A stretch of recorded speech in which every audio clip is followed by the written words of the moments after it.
Magandang umaga po sa inyong lahat. Sa ating pong butihing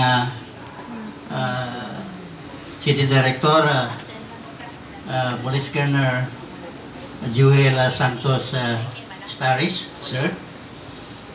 At sa lahat po ng opisyalis po ng CCPO, sa lahat po ng ahensya ng gobyerno na nandito, sa ating mga kasamahan na pulis at line, sa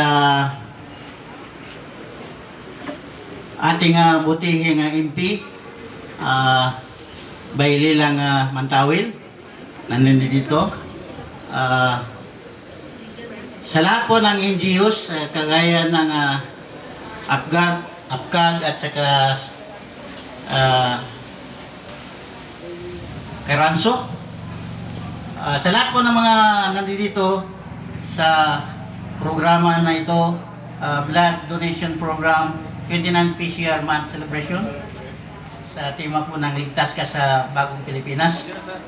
Ang Police at Line po sa aking pamumuno bilang chairman ng Cotabato City Chapter, for support po kami sa programa ng PNP, kasundaluhan o anumang ahensya ng gobyerno dito po sa lungsod ng Cotabato.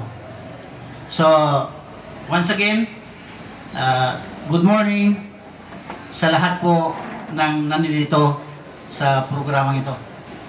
Wassalamualaikum warahmatullahi ta'ala wabarakatuh. Waalaikumsalam. Finally, let us hear the message.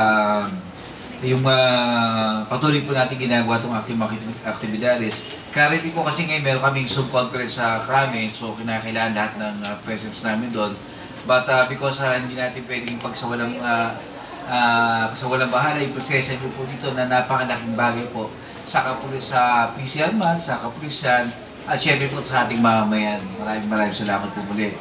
Sa ating Cotabato Regional Medical Center, headed by Dr. Princess Laog Kusim, Minister of Health, Ms.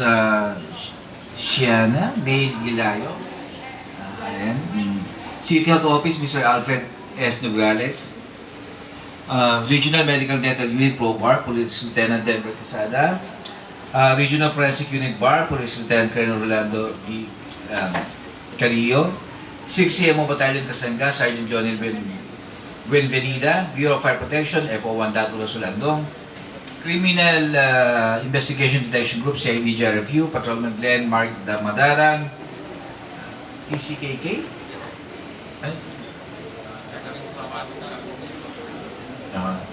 TCKK, Miss Catleya Diocolano, AFGCAG Sally G. Aliwas, Karadyo Cotabato Lea T. Abang, Police Satellite Movement Incorporated Muhammad Salim Lawal, and Member of Parliament Bangsamoro Transition Authority, MP Baylilang Mantawil. Ma'am, magandang umaga po sa inyo. Thank you very much also for being here. Again, ang ating po kapulisyan ay hindi lang po para sa ating peace and order, at syempre po kasama po dito yung